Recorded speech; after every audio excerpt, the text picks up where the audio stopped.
O relógio mecânico não tem bateria, circuito ou microchip. Em vez disso, possui um mecanismo especial para medir o tempo, que geralmente é chamado de movimento. Você pode pensar nele como sendo o motor do relógio.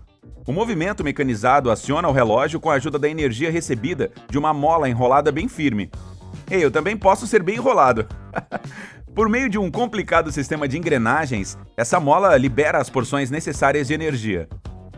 As peças-chave de um relógio mecânico são a mola principal, o trem de engrenagens, também chamado de trem de rodagem, a roda de balanço, o mecanismo de escapamento e o mostrador indicador.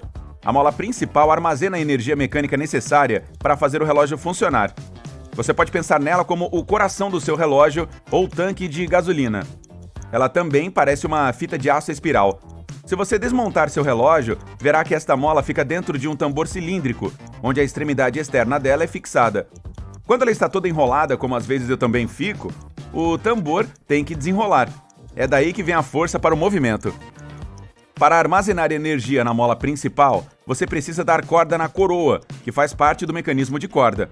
A coroa é puxada para fora quando você precisa definir a hora e é empurrada quando deseja dar corda. Diferentes conjuntos de engrenagens são acionados dependendo do que se deseja fazer. A coroa tem um eixo preso a ela. Ele é equipado com uma engrenagem chamada pinhão de roda. Essa parte possui duas rodas dentadas, assim como certos tipos de tubarões. Quando você empurra o eixo para dentro, os dentes externos se movem e giram a roda de catraca. Ela fica posicionada no topo do tambor da mola principal e, quando se move, gira o eixo com a extremidade interna da mola principal fixada nela. Quanto mais o eixo gira, mais apertada fica a mola principal no seu entorno. Uma alavanca especial chamada de clique é pressionada contra os dentes da roda de catraca. Isso garante que ela gire apenas em uma direção. Dessa forma, a mola principal não tem chance de soltar, nem mesmo depois de uma dura semana de trabalho. Aqui estão outras partes do mecanismo de enrolamento. O cabeçote, que é equipado com uma mola para tensão externa. Move uma pequena roda de metal chamada pinhão de carga. Essa roda tem dentes minúsculos em ambos os lados. Cara, tem muitos dentes aqui. Eles se juntam a um conjunto de engrenagem para enrolamento ou para configuração, dependendo do que se deseja no momento. Quando você acerta a hora, a alavanca de ajuste é pressionada contra o cabeçote e, em seguida, o move para dentro. E quando você dá corda no relógio, a mesma alavanca de ajuste puxa o cabeçote para fora. A ponte do tambor mantém todo o mecanismo no lugar. Você pode ouvir um som de clique quando os modos são alternados. De qualquer forma, depois de enrolada a coroa, a força da mola principal gira o tambor. Este, por sua vez, transfere energia para as rodas. Um relógio mecânico pode funcionar em média por 36 a 72 horas, mas alguns movimentos dele podem durar uma semana inteira. Depende do tamanho da mola principal, o que, por sua vez, depende de quanto espaço é disponível dentro do relógio e de quanta energia ele precisa.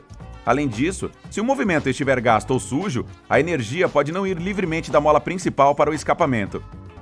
O trem de rodagem transporta a energia de uma parte do relógio para outra. Ele consiste em uma roda central e da terceira e quarta rodas. Hey, eu me identifico com ser uma terceira roda. O tambor da mola principal aciona a roda central. Ela gira uma vez por hora e carrega o ponteiro dos minutos e algumas engrenagens. Elas são necessárias para conduzir o ponteiro das horas. Uma pequena roda chamada pinhão carrega o ponteiro dos minutos. Ele desliza sobre o eixo da roda central e move a roda dos minutos, que por sua vez, movimenta a das horas.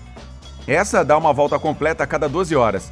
A roda central também aciona o pinhão da terceira, que é intermediária. A energia flui então para a quarta. Esta pode estar no meio do movimento ou às 6 horas no mostrador. E dá uma volta completa por minuto e movimenta o ponteiro dos segundos.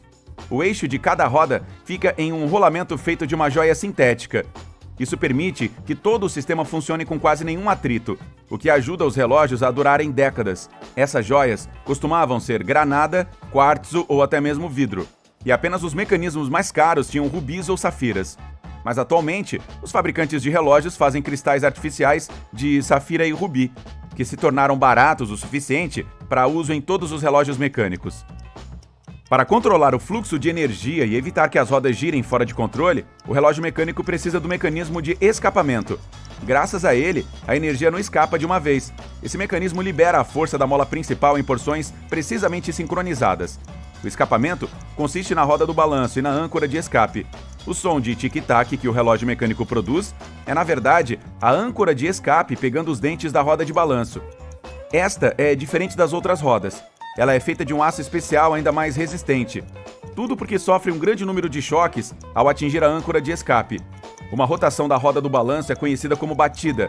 A taxa média de batidas do relógio é de 6 por segundo, 21.600 por hora, e mais de 518.000 em 24 horas. A roda de balanço é o elemento mais frágil do aparelho. É por isso que ela é apoiada por um sistema especial que absorve a maioria dos choques. Consiste em um rolamento de joia e uma peça chamada joia-tampa. Esse sistema protege a roda de balanço se você deixar cair o relógio acidentalmente. Ei, desastrado, tamo junto! A roda de balanço se move de um lado para o outro a uma velocidade constante. Cada movimento leva exatamente a mesma quantidade de tempo. A maioria dos relógios tem rodas de balanço que balançam a 5, 6, 8 ou 10 batidas por segundo. Olhe para o ponteiro dos segundos. Consegue ver os movimentos suaves e amplos? É exatamente por causa dessas batidas. A mola é delicada e frágil. Quando ela se torce, permite que a roda do balanço volte ao centro. A alavanca de regulagem é usada para ajustar o comprimento ativo da mola para controlar a velocidade da roda de balanço. O regulador também possui 2 pinos de limite. Eles se enrolam na última volta da mola e seguram no lugar a parte da mola que está atrás deles. Em outras palavras, a posição em que os pinos do limite estão determina o comprimento da mola de cabelo. Se você deslizar os pinos mais acima, encurtará o comprimento dela. A roda se moveria para frente e para trás mais rápido. O relógio funcionaria mais rápido também. Tanto a mola quanto a roda de balanço são o coração do movimento. Esses 2 elementos são responsáveis por medir o tempo. O mostrador de indicação é o mostrador do relógio. Ele é equipado com 2 ou 3 ponteiros rotativos. Essa parte é a que você vê e usa para saber as horas. Mas a estrutura de suporte não é menos importante do que o mostrador para o funcionamento do aparelho. A ponte de tambor suporta o tambor, a mola principal e as peças sem as quais eles não podem trabalhar. A ponte de rodagem contém as partes de rodagem. A ponte de balanço segura o regulador com a roda do balanço. E a placa principal é basicamente onde todas as partes do movimento são montadas. É assim que todos esses elementos funcionam juntos. A coroa dá corda na mola principal. A energia é transferida para a roda de balanço por meio de várias engrenagens. O escape libera as rodas, que se movem para frente toda vez que a roda de balanço gira, e movem os ponteiros do relógio a uma velocidade constante. Alguns aparelhos mecânicos têm aditivos. É assim que são chamadas as funções adicionais. Um desses aditivos pode ser automático ou de corda automática. Nesse caso, você não precisa dar corda no relógio com a ajuda da coroa. Em vez disso, um dispositivo especial com um mecanismo de peso giratório enrola a mola principal automaticamente quando você move o pulso. Esse mecanismo especial é geralmente um peso em forma de semicírculo que usa a gravidade e seus movimentos para dar corda ao relógio. E assim termina a nossa história. Que tal?